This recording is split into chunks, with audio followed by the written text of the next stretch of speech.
Welcome to Science for Sleep. Tonight, as your body softens into stillness and your thoughts begin to drift like clouds across a quiet sky, we'll travel somewhere unexpected, deep beneath your feet. Beneath the calm surface of the earth lies a world in motion, a slow and silent ballet of enormous stone plates, drifting, colliding, reshaping the planet over millions of years.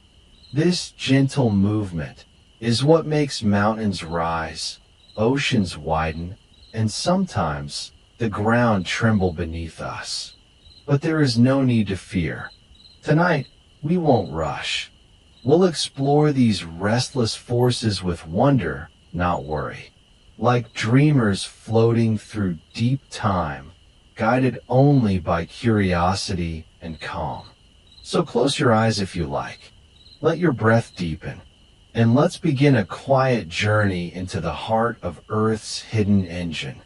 The sleeping strength behind every earthquake, every continent, and every corner of this beautiful, ever-changing world.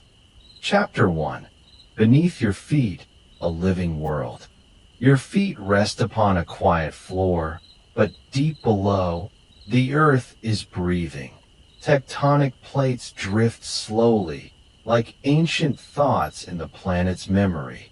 This chapter introduces the vast puzzle beneath the crust, Earth's moving skin.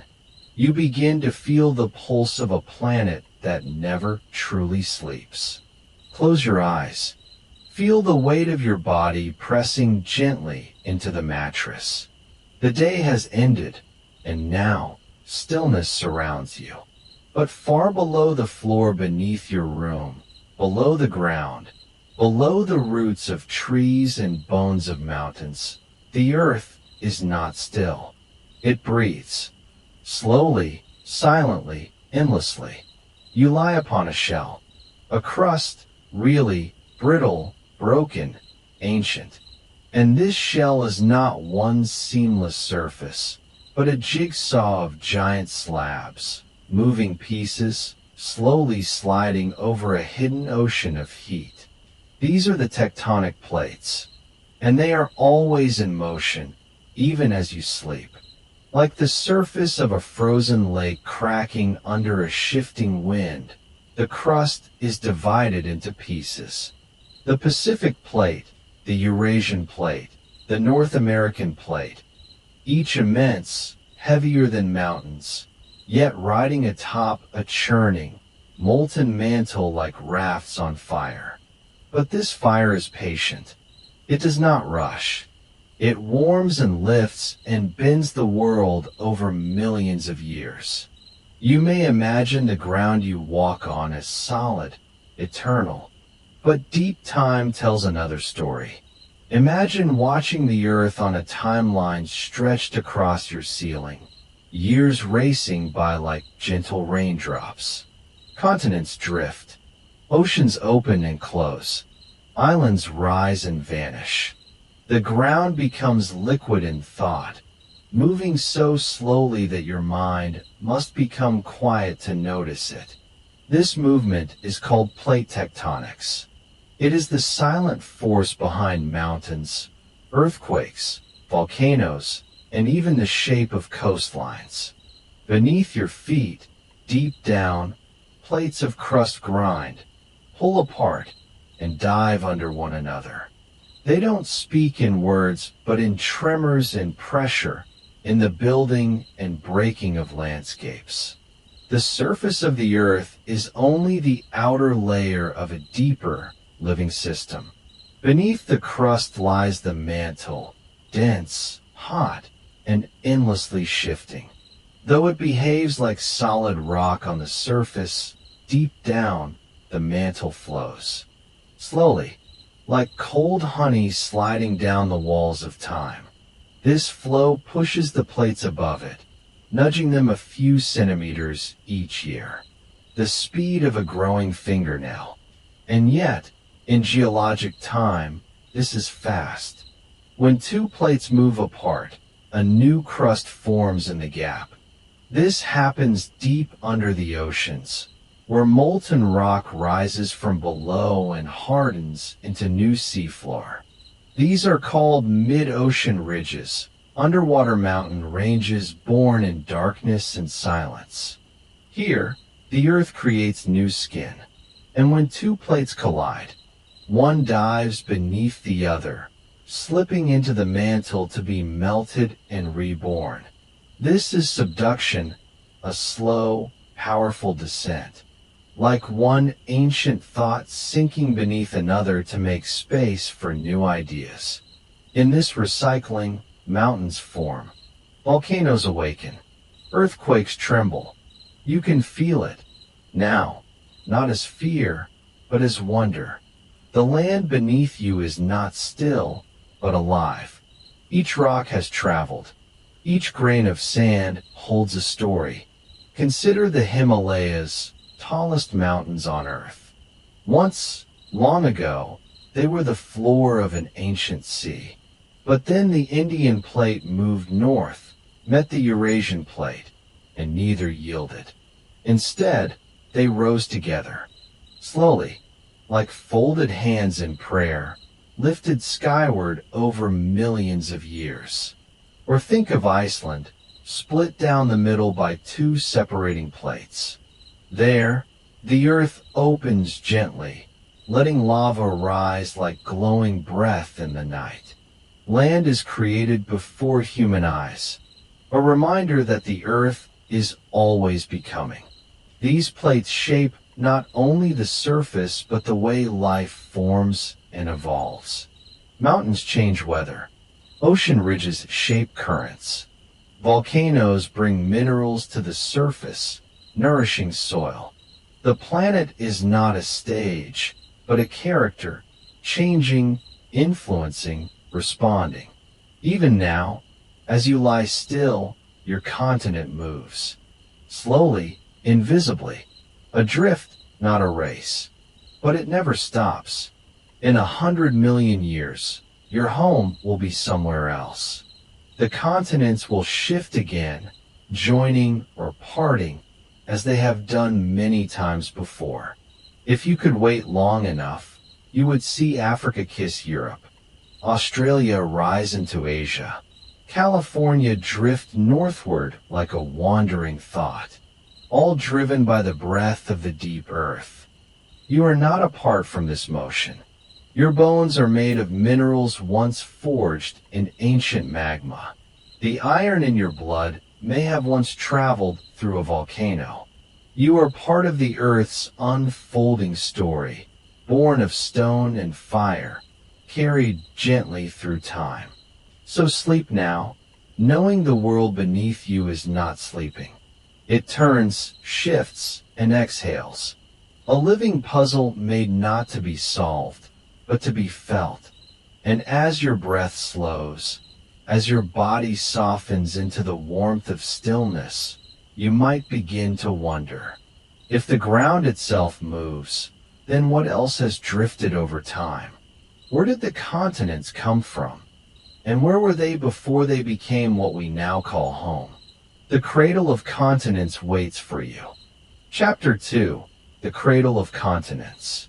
You float backward through time, watching continents drift like leaves on water.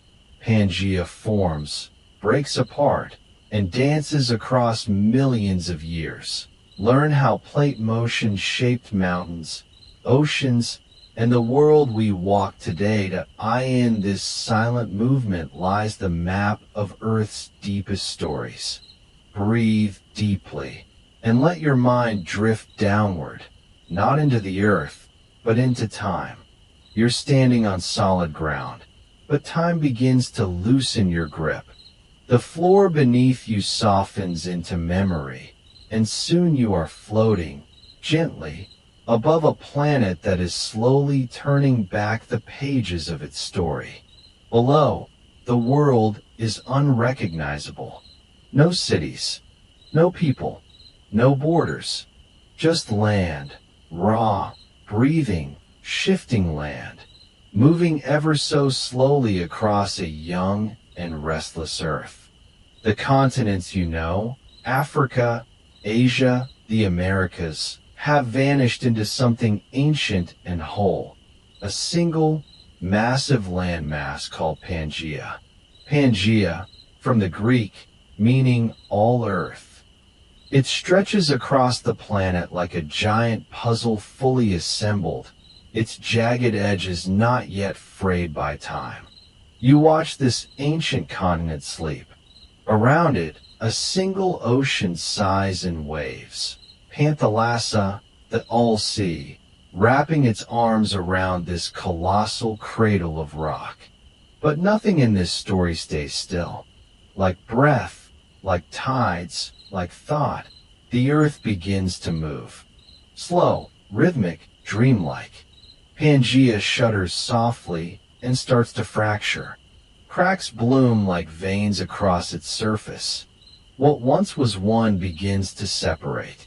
You watch as the great landmass pulls apart, not with violence, but with purpose. A slow exhale that will take millions of years to complete. The pieces drift like silent boats in a dark ocean. They don't rush. They don't hurry. They move at the pace of Earth's own heartbeat, centimeters per year, yet powerful enough to shape the face of the planet. To understand why they move, you must sink deeper into the soft mantle beneath the crust. Here, the heat of Earth's core swells upward like breath through warm lungs. This heat creates slow-moving currents, like water rising in a pot. These are convection currents, invisible rivers of molten rock that push the rigid plates above. As you float above this invisible dance, you begin to see the logic in the movement. Continents shift not randomly, but as part of a long, slow choreography. They drift toward each other, away, around, pulled by forces deep below your feet. Africa slowly turns. South America leans west. India breaks away and races northward, destined to one day crash into Asia and raise the Himalayas. Every step of this motion is slow and quiet, yet its impact is immense. The shapes of the continents, the birth of mountains, the widening of oceans, all come from this delicate drift. You begin to realize the map you know is temporary. The world has not always looked the way it does. It will not stay this way. In Earth's vast timescale, even continents are as transient as clouds. The Atlantic Ocean, now wide and familiar, was once just a slender crack. The Pacific, now vast and wild, has grown and shrunk 1,000 times. Even Australia, quiet and distant, was once nestled beside Antarctica. There is poetry in this motion, a kind of geological lullaby. The earth rearranges itself like a dream shifting shape. With every passing age, it redraws its lines, reshapes its surface, reimagines what it can be. Somewhere in this story, you begin to feel your place, not as separate from the land, but made of it. The calcium in your bones once came from ancient seafloors. The iron in your blood from exploded stars. The land beneath you, the ground you trust, is ancient, alive, and in motion. Even now, the continents continue to move, unseen but steady. The Himalayas rise a few millimeters each year. The Atlantic grows, ever so slightly. California inches toward Alaska. You may not notice these changes in your lifetime, but Earth remembers.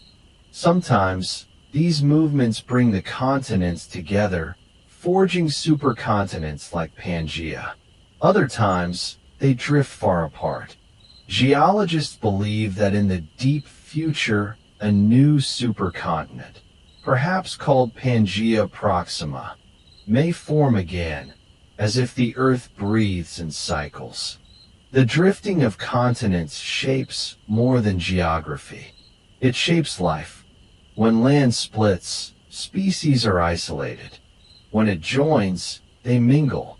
Mountains create weather. Oceans guide currents. The motion of plates writes the rules of ecosystems, climates, even evolution itself.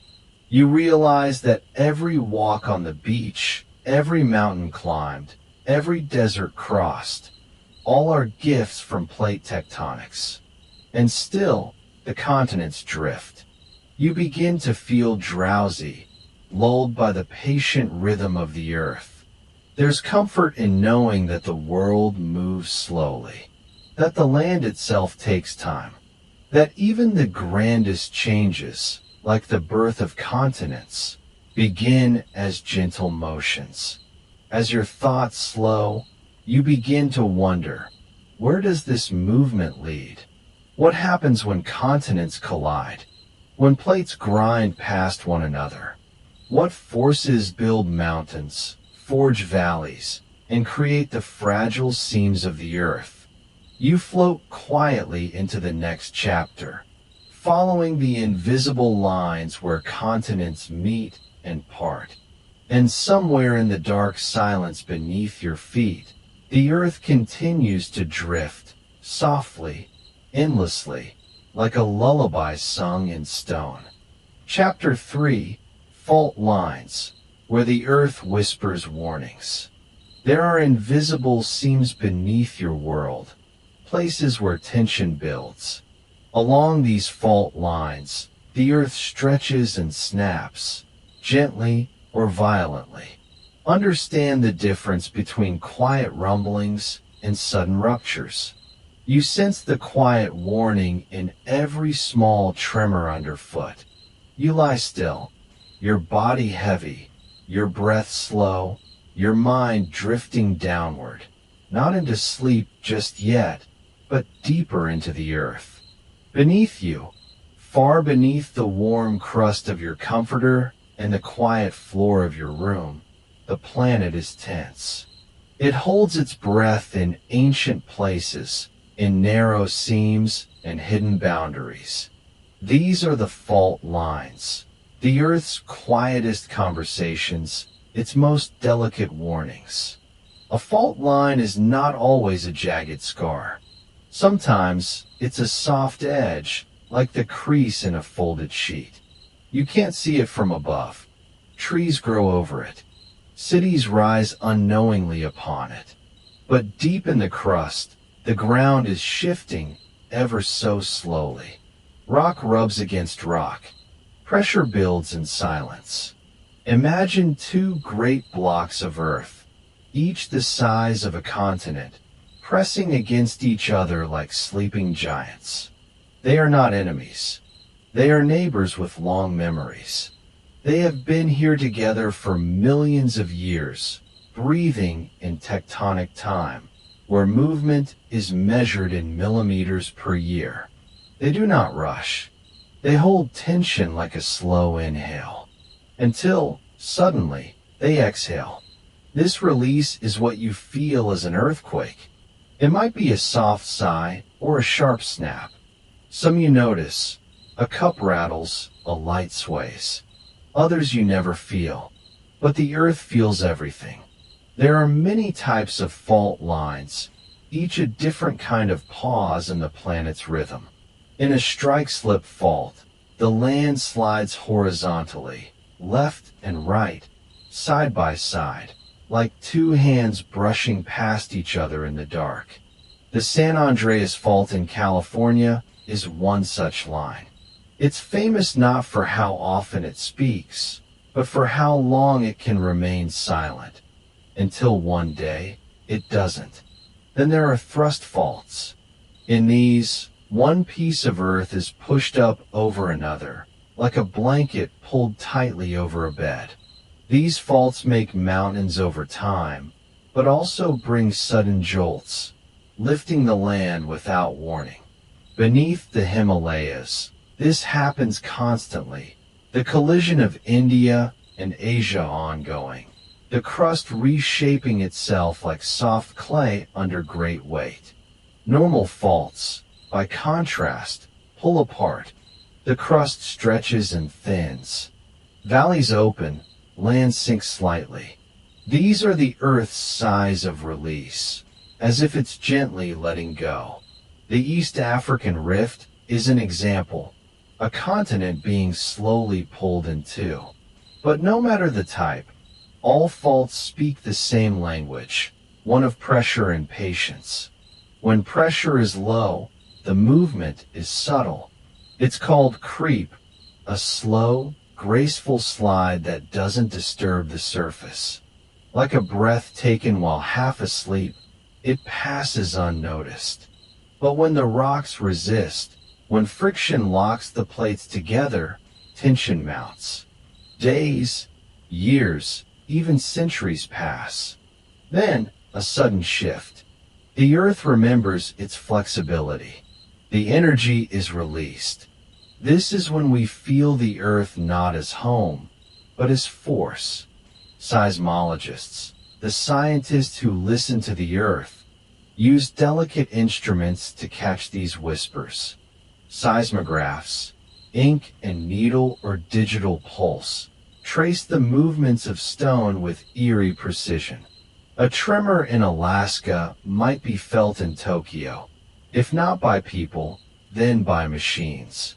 The Earth is one connected body. When it flinches, everything feels it, somewhere. But earthquakes are not punishments. They are not messages of anger. They are the Earth correcting itself, remembering its balance. Like your spine after a long day, it stretches, realigns. Sometimes with a crack, sometimes with silence. You may wonder why the Earth waits so long to move. Why build tension at all? Why not shift constantly, calmly? But remember, the crust is solid, made of ancient stone. It does not bend easily, and yet it must bend. The heat below demands it. The spin of the planet pulls at it.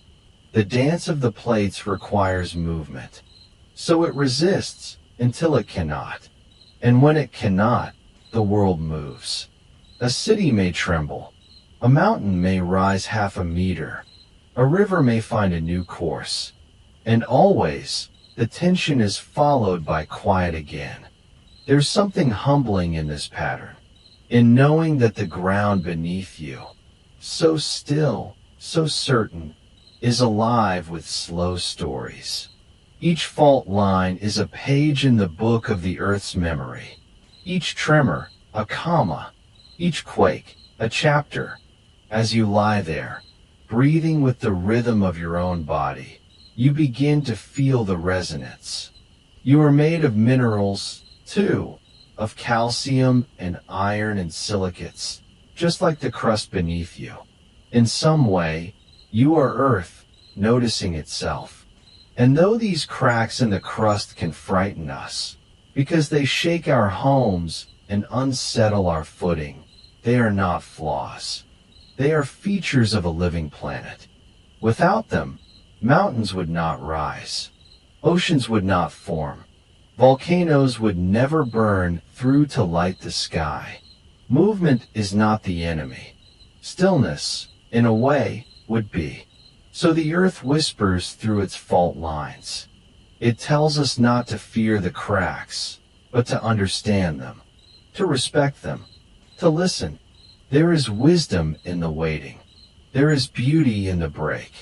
And as you drift deeper into thought, you might begin to wonder, if some fault lines are quiet for centuries, what else beneath our feet is slowly changing?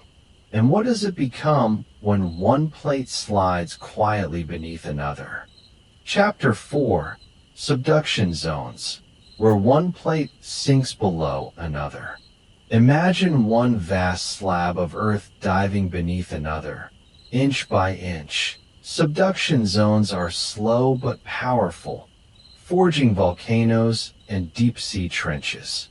This gentle plunge reshapes the surface over millions of years. Every descent tells a story of pressure, heat, and quiet transformation. You lie still, your body weight sinking softly into the mattress. But far below you, beneath hundreds of miles of solid rock, the earth is also sinking, in ways it has done for millions of years. Subduction, a single word that sounds like something vanishing quietly beneath the surface. That's exactly what it is, a vast, heavy piece of Earth's crust gently bending downward, slipping beneath another, pulled by gravity, swallowed into the depths like a slow, geological sigh. Imagine the surface of the planet as a puzzle made of floating stone. These slabs, tectonic plates, move slowly, sometimes colliding. And when they meet, one may bow to the other, dipping down into the soft, semi-molten mantle below. This is where subduction begins. You float above the Pacific Ocean now, your mind drifting to the edge of a vast underwater trench. It is deep here, deeper than Everest is tall. The Mariana Trench yawns below like an ancient scar, formed by one plate diving beneath another. Its silence is immense. Its patience is eternal. Subduction zones are powerful, yet their motion is almost imperceptible. They move at the speed of fingernails growing, barely a few centimeters per year. But over time, they rearrange the face of the planet. Mountains rise, oceans shrink, volcanoes ignite. As one plate sinks, it drags part of the Earth's crust into a world of immense pressure and heat. Solid rock begins to soften, then melt. From this melting rises magma, and from magma comes fire.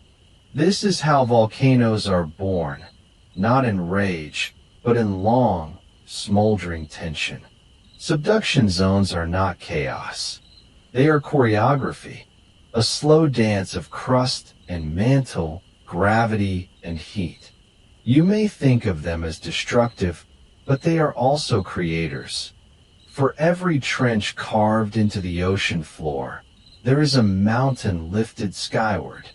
For every crust swallowed, another rises anew. The Andes, the Himalayas, the islands of Japan, all born from this slow, downward motion. The earth folds, bends, melts, and rebuilds. Nothing is ever lost, only transformed. And as you breathe in this thought, you sense something deeper. Subduction isn't just about rock. It is a reminder that descent can be sacred. That going down isn't always a fall. It is sometimes a return, a renewal. Close your eyes and picture the point where two plates meet. One edge trembles slightly. Then, gently, it begins to slip beneath the other. A light tremor, like an exhale. The motion is graceful, measured, slow. Underneath this dance, minerals are altered. Heat rearranges atoms. Water trapped in rocks is released, changing the chemistry of the mantle above. From this comes magma, and from magma, island arcs and volcanic chains. There is silence in this transformation. No explosions, no shouts, only the whisper of pressure building over lifetimes. Only the quiet power of time. If you could stand on the ocean floor, miles beneath the surface, you might feel nothing. But above you, a continent is reshaping. A trench is deepening. A volcano, still dormant, is gathering breath. You may wonder why the earth does this. Why it chooses this quiet motion. But it does not choose. It simply is. Driven by heat from its core, pulled by gravity, and shaped by history. Your own body mirrors this in small ways. Your bones are replaced slowly over years. Your skin sheds, and regenerates. Even your memories change shape as you sleep. Subduction is not unlike this, a hidden process of deep change. Let this thought settle. The earth, too, transforms in the dark. There are dangers here, yes. Earthquakes often arise where subduction zones exist. Sudden ruptures of strain that has built over centuries. But even these are part of the story. The release, though frightening, is also relief. The crust breathes again. It is strange, perhaps, to think of rocks breathing. But the earth has rhythms. Tectonic breath. Seismic pulse. It inhales when plates collide. Exhales when tension releases. And through all of this, it sings in a language of movement and heat. As you drift deeper into rest, you imagine this journey of stone, from surface to mantle, from cold to fire, from pressure to transformation. A gentle plunge, unhurried and eternal. And just beyond the subducting edge, something stirs. Magma begins to rise, not in fury, but in a slow ascent. A warm, glowing path leading upward, toward fire, toward the next chapter, where mountains and volcanoes take shape, not with violence, but with grace. Chapter 5. Mountains born in silence. Breathe in deeply. Let your mind become still. Beneath your skin, your bones support you silently. Beneath the surface of the earth, there is a similar kind of structure, only more ancient, more immense. You live upon a restless crust, floating above a planet that shifts like slow breath. And tonight, you drift inward, toward the places where mountains are born, not in chaos, but in quiet strength. Imagine two vast continents, each drifting slowly across the planet's surface, like giant icebergs over a sea of molten stone. These landmasses do not crash together suddenly. They meet like tired dancers, pressing gently into one another over millions of years. The edges crumple. The rock folds. A ridge begins to rise. This is no explosion. There is no sound to mark the beginning. Only the silent pressure of one plate nudging against another, inch by inch, year by year. Stone bends. Layers of sediment curl like pages in a book left too long in the rain. Eventually, these folds become the roots of mountains, grounded, rising, enduring. Your breath slows as you imagine this steady force. A mountain range does not spring up in a day. The Himalayas, those mighty peaks that pierce the sky, are still rising now, centimeter by centimeter. Their journey began when the Indian plate began drifting northward toward the vast Eurasian plate. The impact wasn't sudden, but steady, and from that pressure, the tallest mountains on Earth were lifted toward the heavens. If you were to stand in a valley beneath those peaks and close your eyes, you would not hear their creation, but you might feel it deep in the bones of the earth. That subtle uplift, like the pulse of the planet, like your own chest rising and falling as you rest. There are other mountains too, quieter still. The Appalachians in North America once rivaled the height of the Himalayas long ago. But now, they are worn down, softened by time. They are the memory of mountain making, the echo of collisions long past. You walk their trails today and feel peace. But beneath your feet is the evidence of ancient motion, ancient force. Each layer of stone tells a part of the story. Tilted beds of shale, quartz veins twisted like ribbons, metamorphic rocks that were once deep underground, now lifted skyward. The earth writes in stone, slowly and deliberately. Let your mind drift to a moment deep in geologic time. You are standing where no human has ever stood, above a range just beginning to rise. The horizon undulates like a sleeping body, and the air is thick with stillness. The pressure beneath your feet is invisible, but it is working. The crust folds, layer over layer. The earth does not hurry. It is building something meant to last. Over millennia, rivers carve through these fresh peaks, sculpting valleys and carrying sediment away. The mountains grow and erode all at once. Like life, they rise and fall in cycles. Creation and dissolution, hand in hand. The Andes stretch down the spine of South America, built as the oceanic Nazca Plate slowly slides beneath the South American plate. This is not just compression. It is uplift and transformation. It is how new Earth rises from the old. Volcanoes form here too, but further inland, the rock simply rises, cool and patient. You imagine being a tree, rooted on a slope of these quiet giants. The ground beneath you shifts a fraction over a century.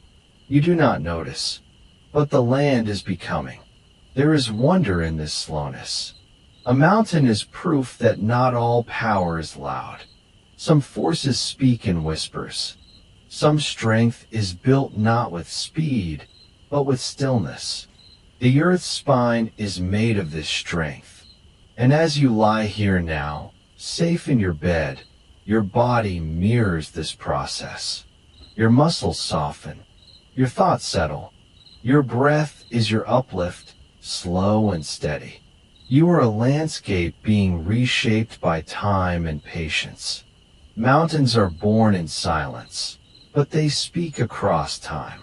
They tell us that beauty can be slow, that change does not always announce itself with noise, that even the most solid ground once bent beneath unseen pressure. So you close your eyes and feel the weight of the peaks above you. Not heavy, but grounding. They remind you that something magnificent can come from quiet force, that endurance can be graceful. And if you follow that thought, gently, it will carry you into the next chapter, into the places where the earth glows beneath its seams, where fire, too, is born from pressure, where silence gives way to a ring of flame. Chapter 6. The Ring of Fire, a circle of restless energy. Imagine yourself floating far above the earth, gently held by the stillness of night. Below, a great dark ocean stretches in all directions, vast and silent. But as you drift over the Pacific, something begins to glow beneath the surface.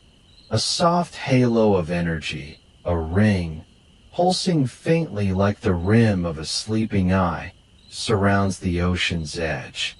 It is not fire in the way you know it, not flames licking the sky, but something older and deeper.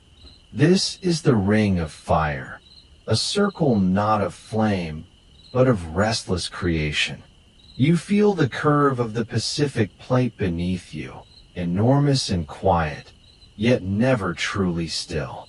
Along its borders, plates meet like the edges of ancient pages, some slipping past each other, some diving down, others colliding upward. In this slow friction, the world is rewritten. This ring holds more than 3/4 of the planet's active volcanoes. It is a seam of possibility, a glowing scar where Earth remakes itself. You follow it north, to Alaska, where mountains rise from ocean depths. Here, the Pacific Plate dives beneath the North American Plate in a process called subduction. But this isn't a crash, it's more like a bow, a folding down into the mantle. You imagine the plates as immense rafts of stone, one sliding under the other with silent force. As it descends, the plate melts, and that molten rock, magma, begins to rise again, searching for escape. This rising heat, quiet and ancient, becomes a volcano, slowly, like a candle relighting itself from within. You pass the Aleutian Islands, each one a bead of volcanic ash and cooled lava. The land trembles here. Earthquakes murmur often, small ones that few notice, and rare ones that shake mountains and seas. These movements are not random. They are the earth shifting to accommodate the fire within. Farther down the ring, you drift toward Japan. Here, the boundary is sharper, the motion more jagged. You can almost hear the tension in the rocks, like the creak of a door just before it opens. Subduction is faster here, centimeters per year, but over lifetimes, the pressure builds. The 2011 earthquake in Tohoku began in this very trench, deep below the waves. It moved the seabed, shook the ocean, and sent a wall of water racing toward shore. You feel not fear, but awe, a reminder that the earth holds power beyond measure, shaped by its own deep rhythms. Volcanoes rise across the Japanese islands, each one a whisper from the mantle.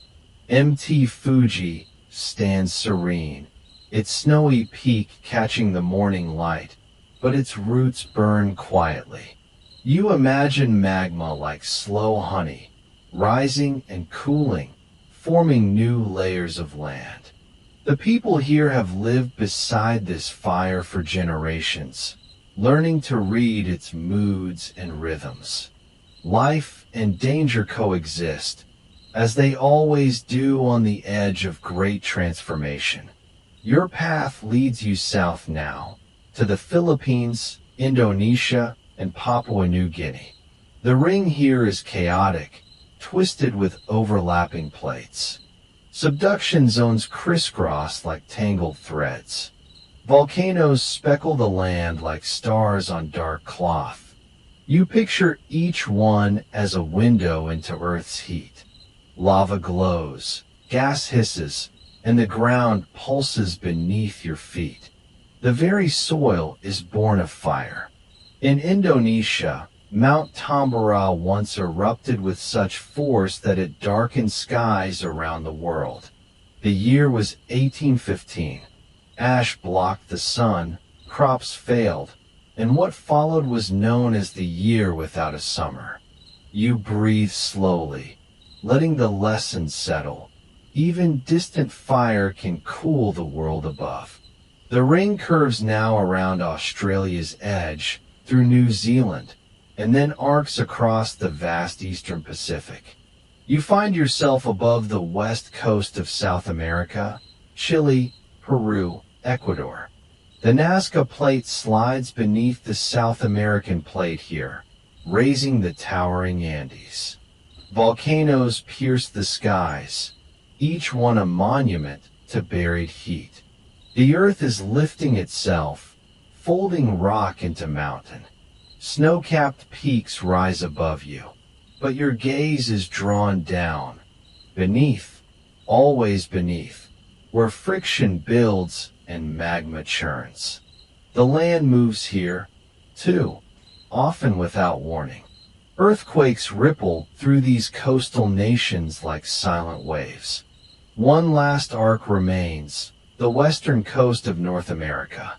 You follow it up through Central America, Mexico, and California.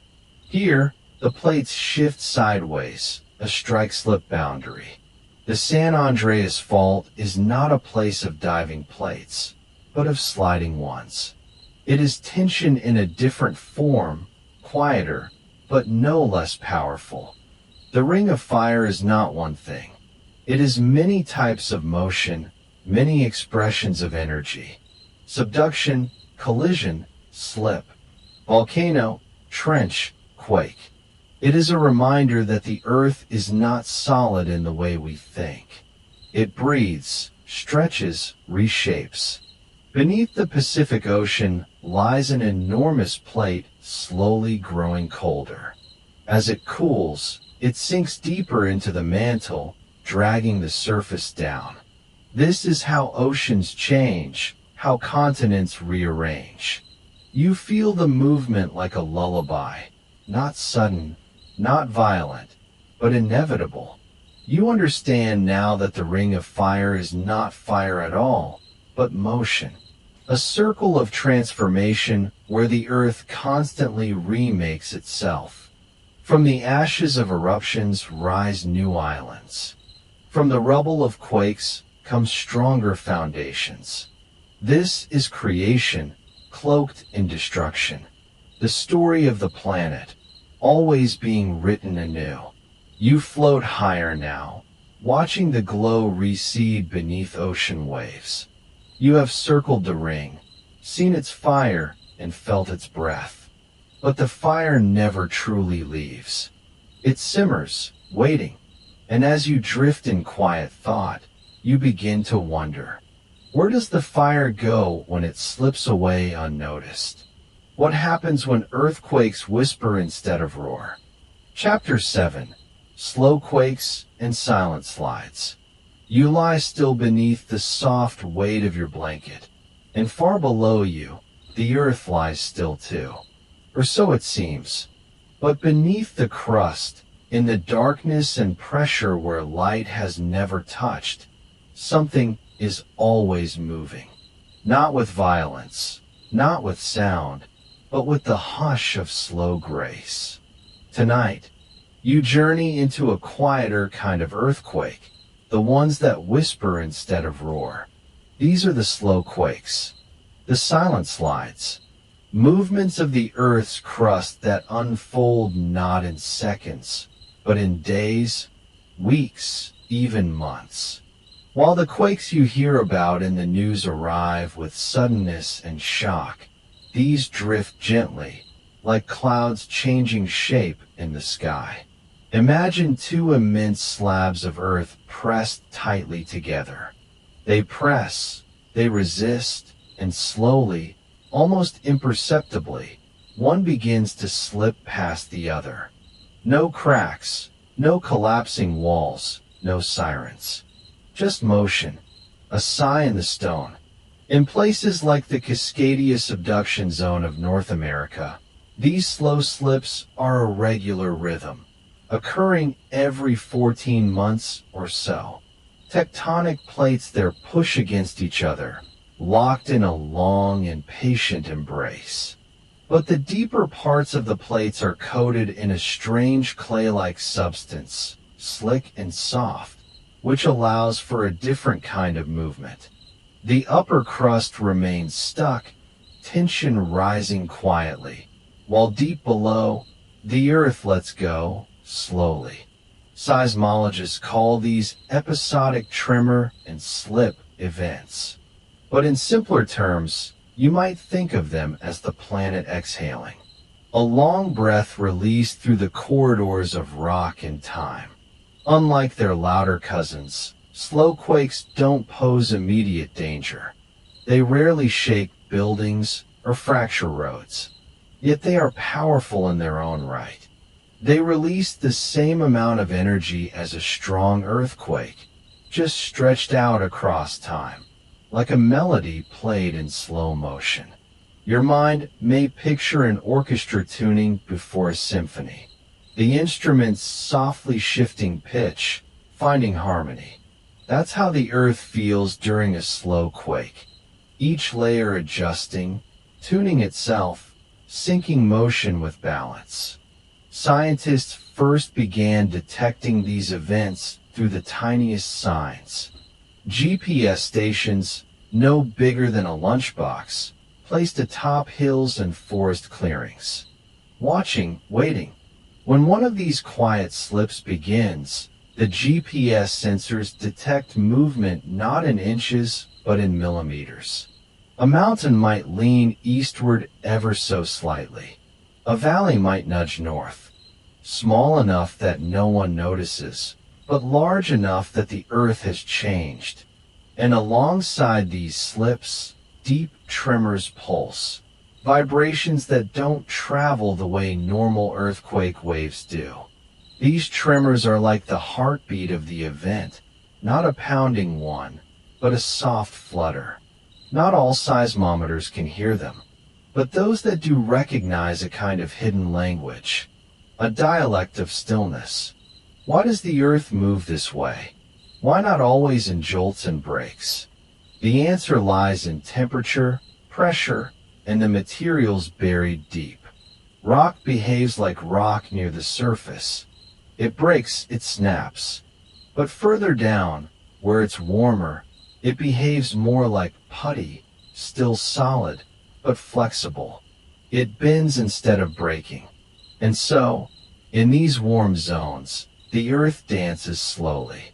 A movement made possible not by strength, but by softness. It teaches you something. That power doesn't always come from force.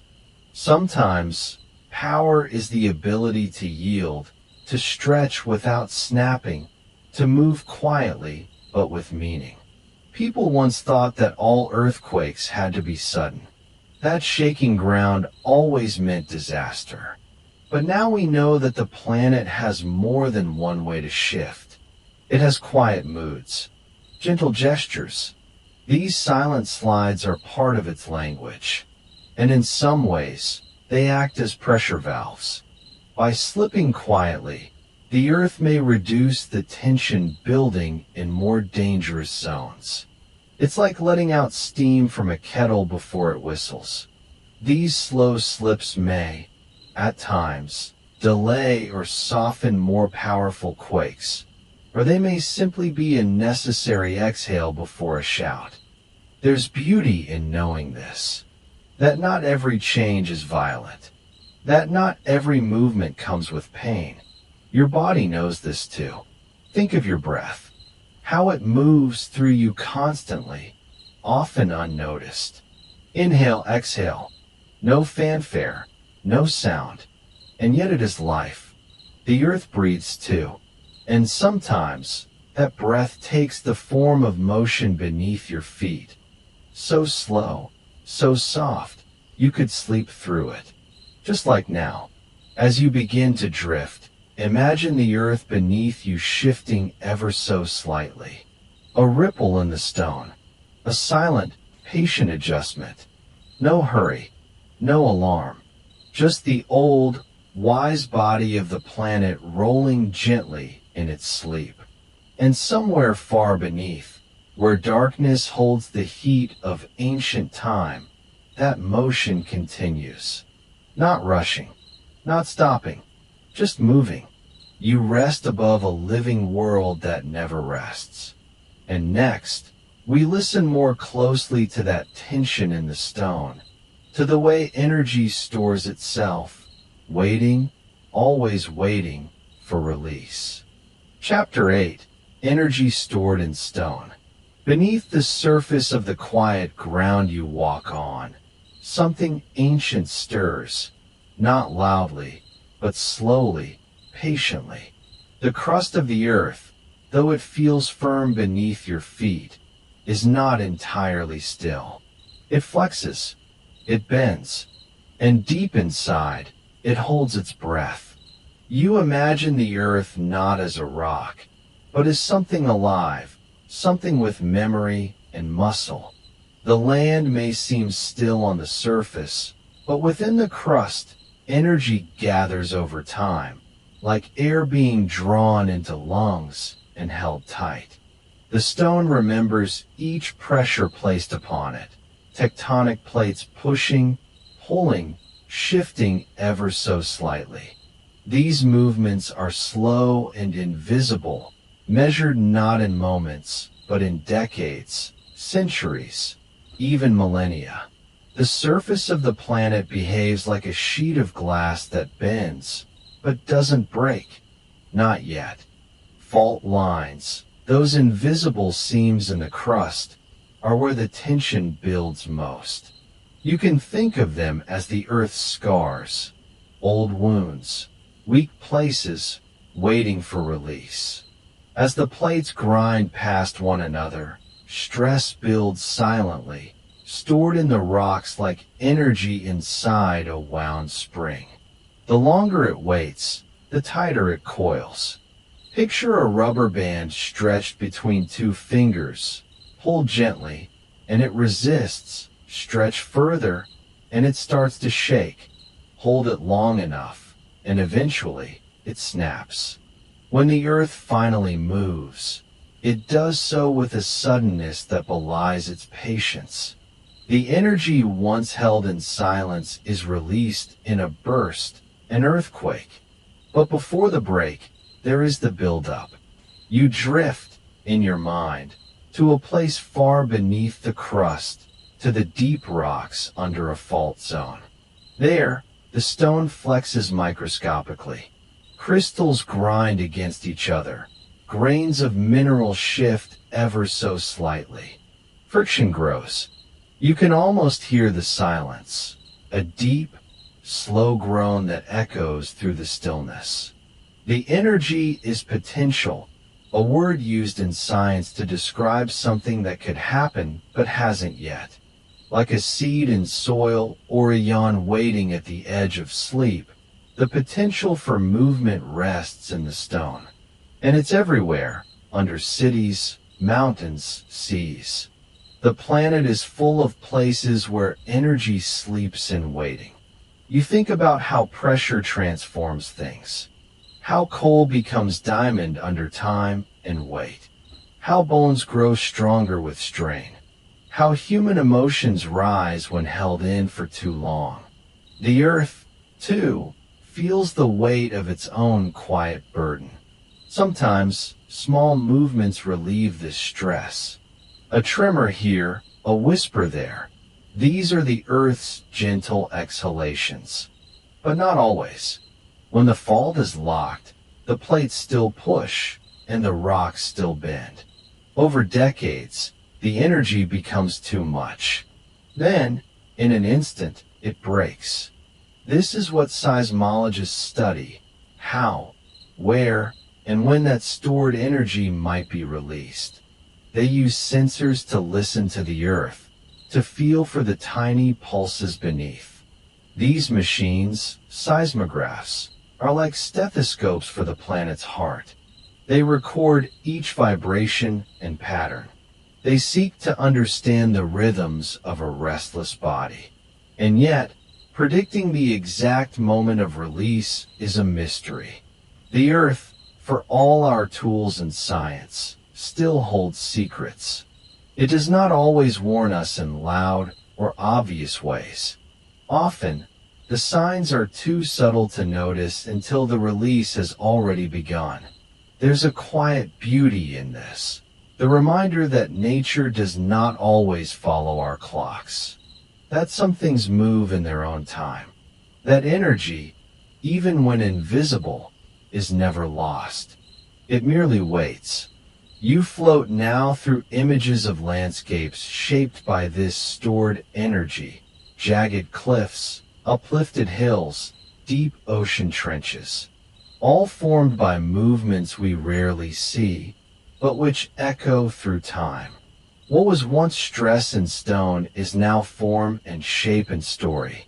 In your mind, the Earth feels more alive than ever, not in a frantic or unpredictable way, but in a steady, breathing rhythm. The kind of life that hums beneath everything, the kind that waits. And just as the Earth stores energy in stone, you begin to wonder what happens when it lets go. What does that release feel like underground? What does the Earth sound like when it finally exhales? The next chapter will take you there, to the moment the tension breaks, to the instant energy becomes motion, to the message the Earth sends in waves of stone and sound. Chapter 9: Earthquakes as Messengers.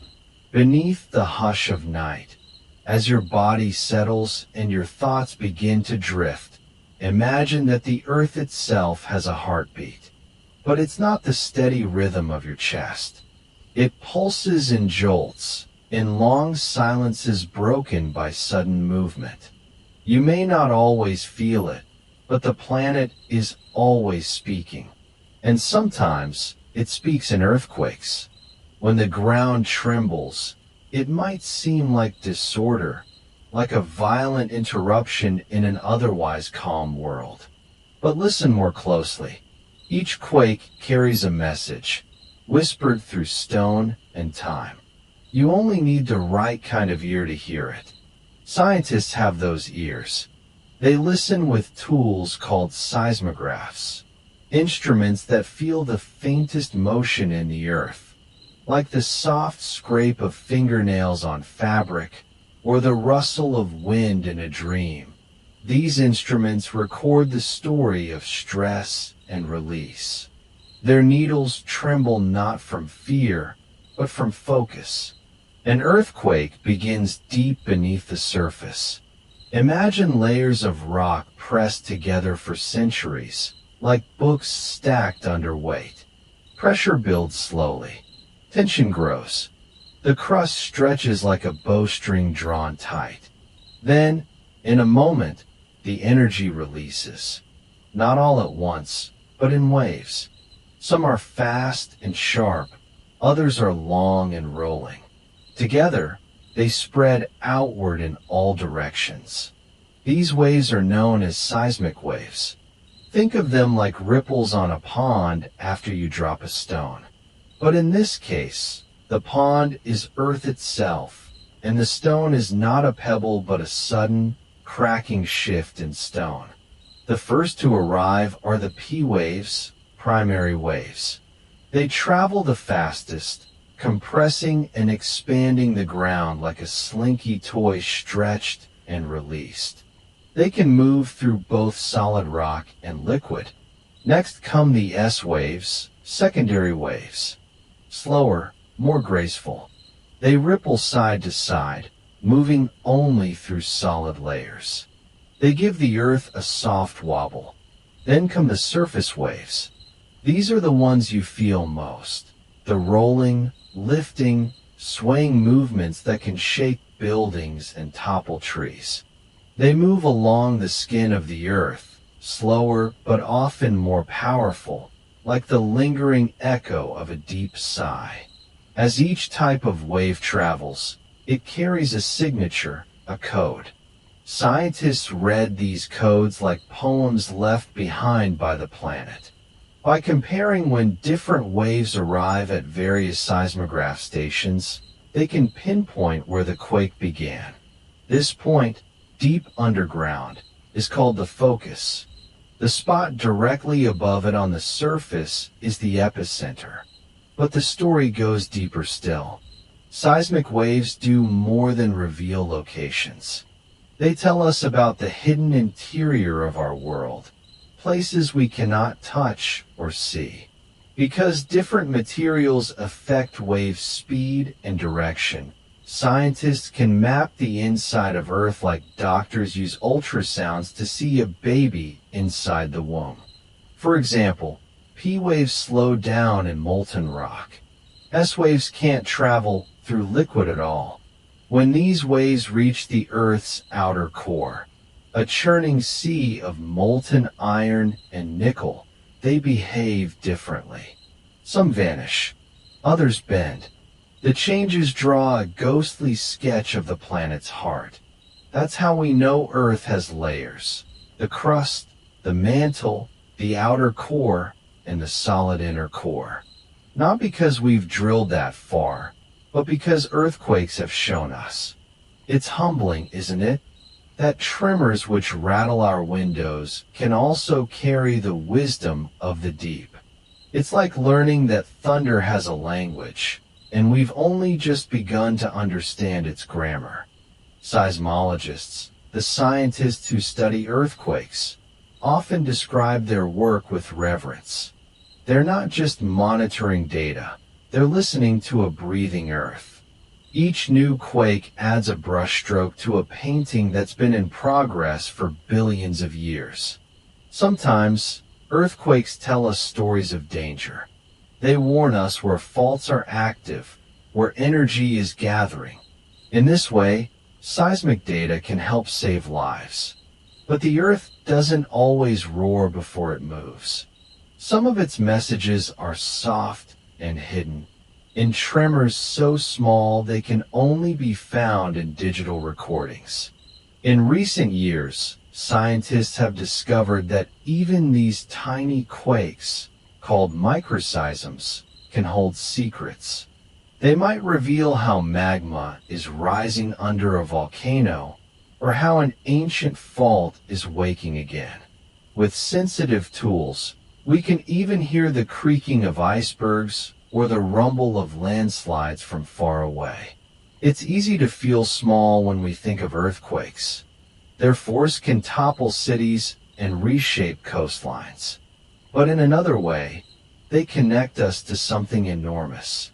They remind us that we are living on a planet with a pulse, that Earth, too, has a story written not in ink, but in motion.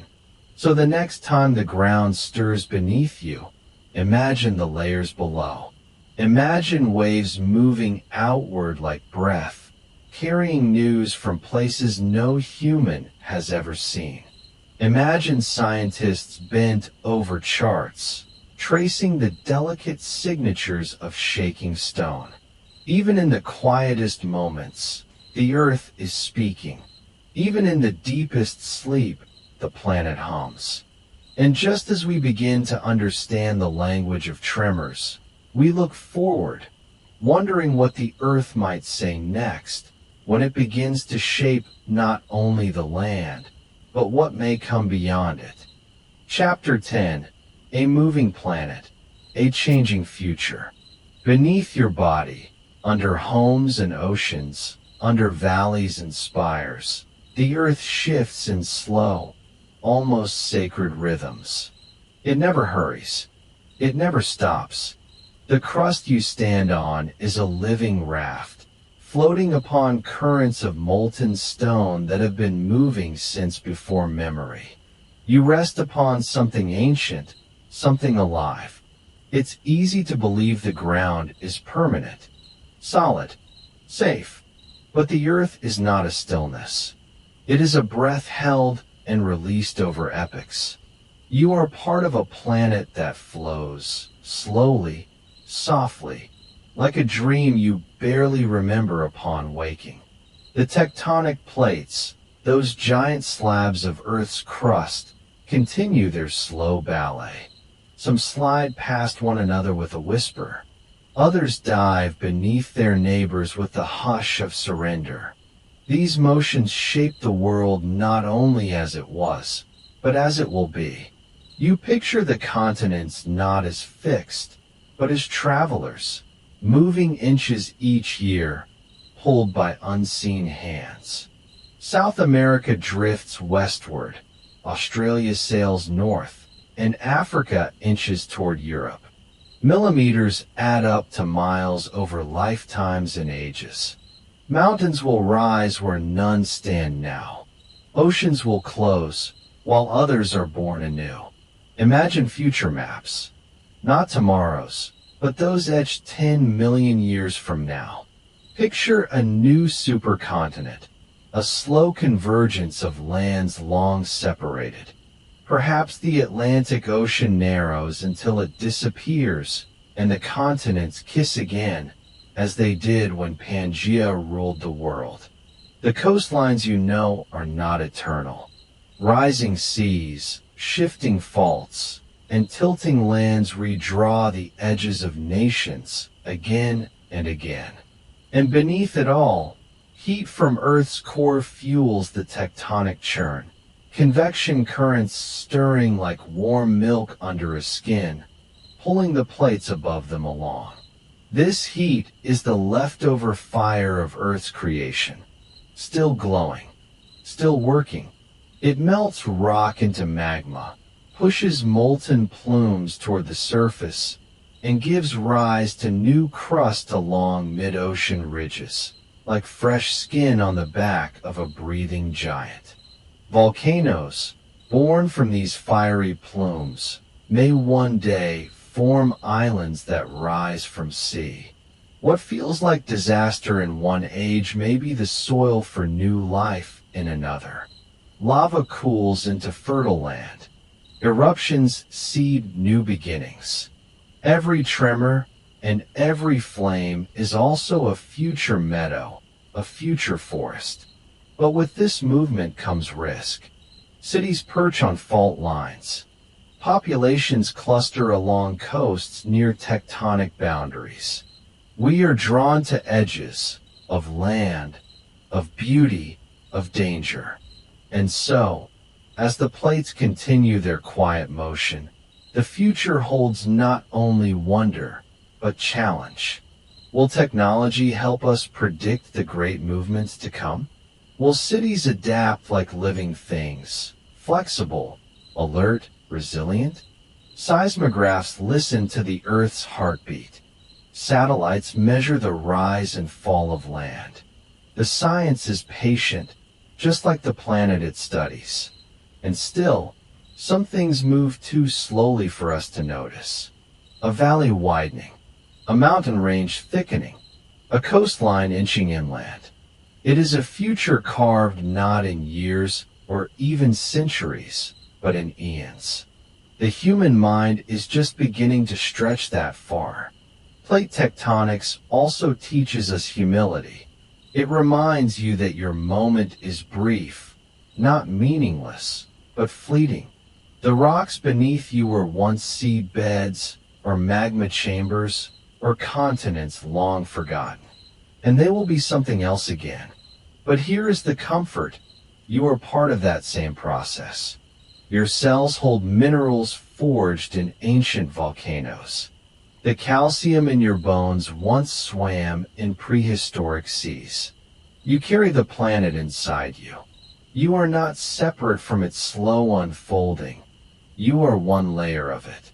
Close your eyes and imagine the continents breathing, exhaling slowly. The earth is stretching, settling, dreaming. With every passing millennium, it remakes itself in soft but certain ways. This is not a planet of chaos, but of cycles. Land rises and falls. Heat escapes. Rocks melt and reform. What breaks may build again. What ends begins anew. The earth is not in a hurry. Neither must you be. The tectonic story is not done. It may never be. As long as the planet has heat at its core and movement in its mantle, the story continues. It is a slow novel, written in basalt and limestone, in dust and magma. And now you wonder, what role will humans play in this shifting future? Will we learn to live with the Earth's tempo, to build not against it, but with it? Perhaps the answers lie not just in science, but in stillness. Stillness is where understanding begins. In the quiet, you feel how the ground holds you, how the earth moves, not to alarm, but to evolve. You too are allowed to shift, to release, to begin again. Let your breath fall into rhythm with the deep, slow beat of the planet. Inhale, pause, exhale, pause. Feel the centuries pass beneath your ribs. And know this, nothing is truly fixed, but everything belongs. The mountains you see were not always mountains. The islands you walk were not always land. Even your resting body changes with time, gently, kindly. You are not separate from this motion. You are part of the planet's unfolding. And as you drift toward sleep, your thoughts follow the slow arcs of continents, the patient swirl of molten rock, the whisper of a valley being born. You feel the movement beneath all things. You begin to wonder, softly, what other stories lie beneath your feet. Thank you for drifting with me tonight, through shifting crusts, deep time, and the slow breath of our living earth.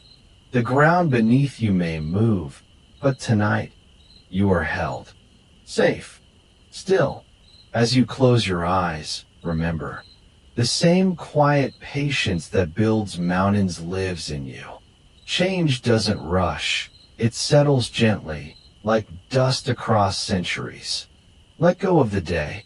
Let your thoughts settle like sediment at the bottom of the sea. You're not alone in your stillness. The planet is always turning. The plates are always shifting. And somewhere, deep below, new land is being born. Just as new dreams begin to form in your quiet mind. Sleep well, traveler of deep time.